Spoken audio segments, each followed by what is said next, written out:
మనకి రేపు 19th నుంచి ఆస్ట్రేలియాతో ఓడే సిరీస్ జరగబోతోంది కదా. అయితే మరి ఈ ఓడే సిరీస్లో అటువైపు విరాట్ కోహ్లీ అలాగే రోహిత్ శర్మ ఇద్దరు కూడా ఎంట్రీ ఇవ్వబోతున్నారు కదా.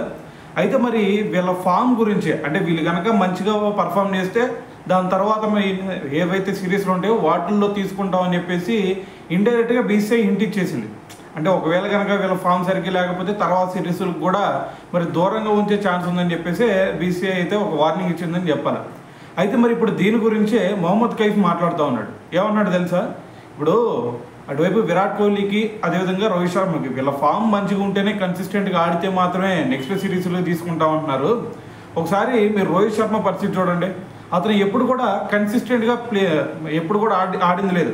మీరు ఎప్పుడైనా సరే ఒక సిరీస్లో చూసుకున్నా, లేదు అంటే మరి ఏదైనా సరే ఛాంపియన్స్ ట్రోఫీ, లేదు అంటే ఇంకా వరల్డ్ కప్ ఇవి చూసుకున్నా సరే అతను 30-40 రన్స్ మాత్రమే కొట్టి అవుట్ అవుతాడు. కానీ మరి తనదైన రోజున, అంటే మనకి మ్యాచ్ క్రూషియల్ సిచ్యువేషన్ వచ్చి ఫైనల్ లాంటి మ్యాచెస్ వచ్చినప్పుడు ఖచ్చితంగా అతను చివరి వరకు నిలబడి వన్ సైడ్ మ్యాచ్లు చేస్తాడు. మొన్న ఆల్రెడీ ఛాంపియన్స్ ట్రోఫీలో కూడా అదే చూసాం కదా. ఇది ఫస్ట్లో చూసుకుంటేనేమో 30-40 రన్స్ ఇలా చేశాడు, దాని తర్వాత ఫైనల్లో వచ్చేసరికి మ్యాన్ ఆఫ్ ద మ్యాచ్గా నిలిచాడు. సో కాబట్టి మీరు ఈ 3 మ్యాచ్లతో, ఆస్ట్రేలియాతో జరుగుతుంది కేవలం 3 ఓడియలే కదా.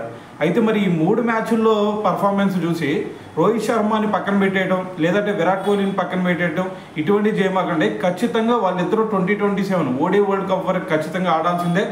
సో దాని తర్వాత మరి రోహిత్ శర్మ ఇప్పుడు పర్ఫామ్ చేసినా చేయకపోయినా ఖచ్చితంగా తనదైన రోజున ఎక్సలెంట్ ఇన్నింగ్స్ ఆడతాడు, మ్యాచ్ విన్నింగ్ నాక్ ఆడతాడు అని చెప్పేసి మరి ఇప్పుడు మొహమ్మద్ కైఫ్ అయితే బీసీసీఐ సెలెక్టర్స్ అందరికి కూడా మరి ఒక వినపం చేశాడనే చెప్పాలి. సో ఏదైనా సరే మరి దీని గురించి మరి మీరేమనుకుంటున్నారు అనేది కూడా తెలియాలి కదా. సో కింద కామెంట్ చేసేయండి.